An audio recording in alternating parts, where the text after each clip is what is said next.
Mga kapatid, akin ko po kayong inaanyayahan na mag-like and subscribe sa atin pong channel upang atin pong mas may parating sa nakararami ang kaligtasang hatid at mga aral sa atin na mabuting balita ng Panginoon na siyang nilalaman po ng bawat video sa ating channel. Sama-sama po natin kilalanin ang Panginoong Jesucristo para sa ating kaligtasan. Maraming salamat po. Fallen angels, mga ancient temples, at transfiguration ng Panginoong Jesucristo at ang base ng United Nations.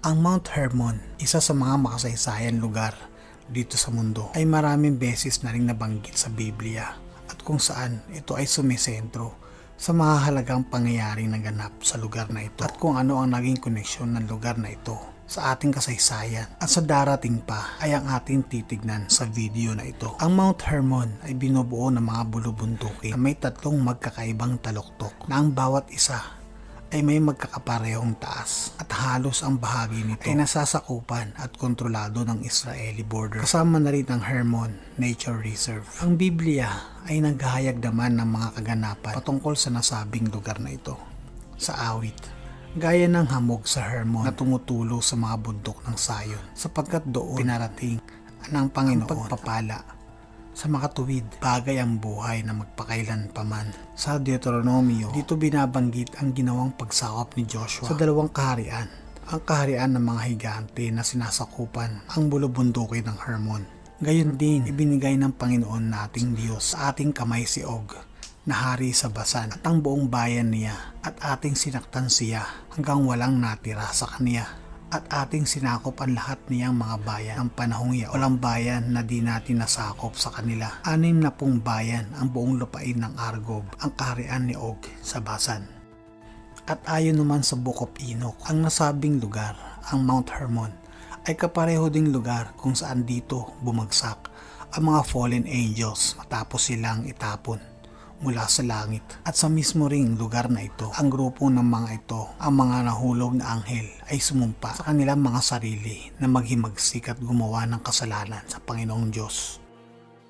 Bagamat ang Book of Enoch ay hindi kasama sa mga librong napaloob sa aklat ng Biblia nung ito ay nailimbag, subalit ang mga nilalamang konteksto at ipinapahayag ng nasabing libro ay maaari ding tumutukoy sa isa pang parte ng kaganapan sa ating kasaysayan na hindi naisulat sa loob ng Biblia, kung saan si Enoch ay nababanggit din ng ilang beses sa Biblia bilang isang matuwid at makatwirang hirang ng Panginoong Diyos. Sa Hebreo, sa pananampalataya si Enoch ay inilipat upang huwag niyang makita ang kamatayan at hindi siya nasumpungan, sapagkat siya ay inilipat ng Diyos, sapagkat bago siya inilipat ay pinatotohanan sa kaniyang siya ay naging kalugod-lugod sa Diyos. At kung ating babasahin ang mga hinahayag sa Book of Enoch at sa kung ano ang isinasaad sa mga nakasulat sa banal na aklat ng Biblia, ang libro ay nagpapahayag ng mga una pang kaganapan na sinasang-ayunan at nasusulat sa banal na aklat, katulad sa sinasabi ng libro na ito patungkol sa mga nahulog na anghel na bumagsak sa lupa at kumuha ng mga anak ng tao upang gawin nilang mga asawa at nagbunga ng mga anak na higante. Sa 15:3, sa dahilang iniwan ninyo ang itaas, ang banal, ang walang hanggang langit, at na malagi kasama ang mga babae, at dinungisan ninyo ang inyong mga sarili sa mga anak na babae ng mga tao, at kumuha ng inyong mga sariling asawa at ginawang tularan ang mga anak ng lupa at nagkaanak ng higanteng anak na lalaki. At siya namang sinabi din ng Panginoong Diyos sa Book of Genesis sa Biblia na sinasabi na nakita ng mga anak ng Diyos na magaganda ang mga anak na babae ng mga tao, at sila'y nagsikuha ng kani-kaniyang asawa sa lahat ng kanilang pinili. Ang mga higante ay nasa lupa ng mga araw na yaon, at pagkatapos din na makasiping ang mga anak ng Diyos sa mga anak na babae ng tao at mga kaanak sila sa kanila, ang mga ito rin ang naging makapangyarihan ng unang panahon na mga lalaking bantog. At sa Joshua, sinasabi sa atin, at ang hangganan ni Og na hari sa Basan, sa nalabi ng mga Rephaim na nananahan sa Astaroth at sa Edrei, at nagpuno sa bundok ng Hermon, at sa Salka at sa buong Basan hanggang sa hangganan ng mga Gesureo at ng mga Macheteo at ng kalahati ng Galaad na hangganan ni Sihon na hari sa Hesbon. Na ang tinutukoy na hari ng Basan dito na si Haring Og ay isang higante na nananahan at pinagharian ang buong bulubundukin ng Hermon noong panahon na iyon, na siya namang sinabi sa atin ng libro ng Enoch na lugar na pinagbagsakan ng mga nahulog na anghel noong una pang panahon. Sa Kabanata 15:8 at ngayon, ang mga higante na silang nagmula mula sa mga espiritu at laman ay tatawaging masamang espiritu sa ibabaw ng lupa at sa lupa ang kanilang magiging tahanan. Masamang espiritu ang pinagmula ng kanilang mga katawan dahil sila ay isinilang mula sa mga tao at mula sa mga banal na mga tagapagbantay sa kanilang simula at pinagmulan. At ito ay may koneksyon sa transfiguration ng ating Panginoong Hesukristo. Atin lang munang bibigyan ng kahalagahan ang pangyayaring naganap noong umakyat sa bundok Hermon ang Panginoong Hesus, na animoy umakyat doon ang Panginoong Hesukristo sa teritoryo ng mga kalaban, sa teritoryo ng mga masasamang espiritu upang ipakilala sa mga ito ang kanyang kapangyarihan at ang kanyang otoridad, na sinasabi na dito naganap ang transfiguration ng Panginoong Hesukristo, na nagpakilala din sa kanyang mga disipulo bilang siya ang Mesiyas. Sa Caesarea Philippi, isang lugar na matatagpuan sa paanan ng bundok Hermon, ay sinasabi sa Mateo nang dumating nga si Jesus sa mga sakop ng Caesarea ni Filipo, ay itinanong niya sa kanyang mga alagad na sinasabi, ano baga ang sabi ng mga tao kung sino ang anak ng tao? At kanilang sinabi, anang ilan si Juan Bautista, ang ilan si Elias, at ang iba si Jeremias o isa sa mga propeta. Kaniyang sinabi sa kanila, tatapwat ano nga ang sabi ninyo kung sino ako? At sumagot si Simon Pedro at sinabi, ikaw ang Kristo, ang anak ng Diyos na buhay. At sumagot si Jesus at sa kaniya'y sinabi, mapalad ka, Simon Bar-Jonas, sapagkat hindi ipinahayag sa iyo ito ng laman at ng dugo, kundi ng aking Ama na nasa langit. At sa Mateo, at pagkaraan ng 6 na araw, isinama ni Jesus si Pedro at si Santiago at si Juan na kapatid niya, at sila'y dinalang bukod sa isang mataas na bundok, at nagbagong anyo siya sa harap nila, at nagliwanag ang kanyang mukha katulad ng araw, at pumuting tulad ng ilaw ang kanyang mga damit. Ang transfiguration ng Panginoong Hesukristo. At pagkatapos ng pangyayari nito, sila'y muling tumungo pababa ng bundok. Pagkarating nila sa karamihan, ang Panginoong Hesukristo ay nakatagpo ng isang batang lalaki na may epilepsiya at sinasapian ng demonyo. Ang Panginoong Hesus ay nagwika sa kanya at ang demonyo, ang masamang espiritu, ay lumayas.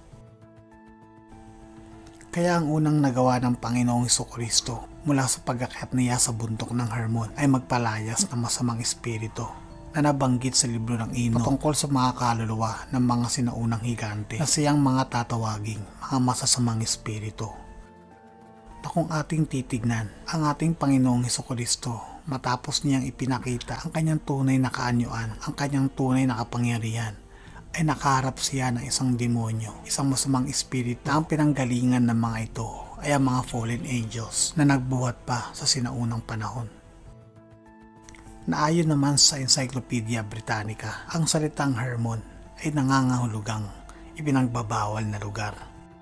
Naayon naman sa isang 14th century Latin Vulgate Bible translator, ito ay tinatawag din na anathema, na tumutukoy naman sa mga bagay na karumal-dumal sa Panginoong Diyos, mga isinumpa, mga bagay na patungo sa kapamakan at mga itiniwalag, na siyang kaparehas na sinapit ng mga anghel na inihulog mula sa langit, na tumutugma naman sa nakasulat sa dalawang magkaibang libro, ang aklat ng Biblia at ang libro ni Enoch, na sila'y mga itiniwalag.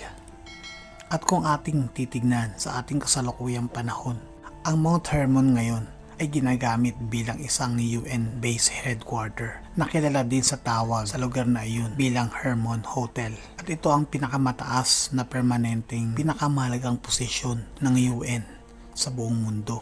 Ayon sa opisyal na kwento, noong 1973 nang sumiklab ang digmaan sa pagitan ng Syria at Israel at sa paligid ng bundok Hermon. Ang Israel ay ginamit ang bundok Hermon bilang isang radar outpost at ang ilan sa mga sensitibo at mga lihim na mga kagamitan ng Israel ay matatagpuan doon. Ito ay ang kasalukuyang buffer zone at ang United Nations ang may kontrol sa lugar na ito na nagbibigay din ng ilang isipin. May tinatago ba ang UN sa lugar na ito? Mga ancient discoveries o mga mahalagang advanced weapon of mass destruction o isang posibilidad na mayroon pa rin nagaganap na koneksyon sa pagitan ng mga supernatural world, mga supernatural na phenomenon.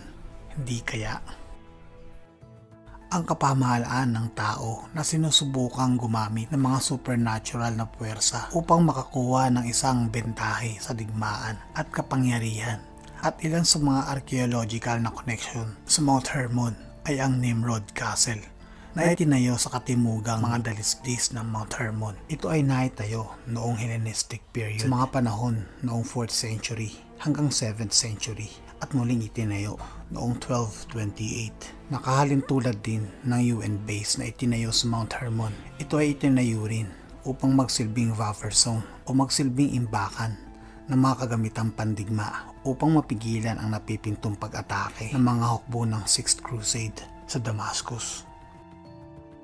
Si Nimrod, bilang sa ating kasaysayan, na siya ay anak ni Cush, ang apo ni Ham, ang kaapu-apuhan ni Noah na nakilala sa Book of Genesis na isang makapangyarihang mangangaso na unang sumubok sa Panginoong Diyos pagkatapos ng bahang gumunaw. Hinamon niya ang Panginoon sa pamamagitan ng pagtatayo ng Tore ni Babel sa paghahangad niya abutin ang langit. Sa mga paligid din ng Mount Hermon ay matatagpuan ang ilang mga sinaunang templo na naitayo sa napakalumang panahon sa pagitan ng 1st hanggang 2nd century. Ang Bel Shrine o mas kilala din sa tawag na Temple of Baal, itinayo bilang magsilbing sambahan o dambana ng kanilang mga Diyos-Diyos ang sinasamba, nakatulad din ng Temple of Baal Shamin at ang Monument of Ark Palmyra na nagdudugtong sa mga supernatural na phenomenon, paggawa ng mga koneksyon sa pagitan ng mga tao at sa mga masasamang espiritu, ng mga higanting na buhay noong sinaunang panahon at sa mga fallen angels na magpahanggang sa ngayon ay nananatili pa rin dito sa lupa. Isa pang kakaibang katotohanan tungkol sa Mount Hermon, noong taong 1666, ang hari ng France na si King Louis XIV ay pinahintulutan ang isang gusali ng isang obserbatoryo sa Paris upang sukatin ang longitude. Ito ang simula ng Paris, Zero Meridian. At ayon sa sistemang ito, ang original na sistema ng mga pagsukat ng mga meridian. Ngunit ayon dito, 32 degrees sa silangan ng Paris Zero Meridian at ang 33 degrees sa hilagan ng Ecuador ay matatagpuan ng bundok Hermon.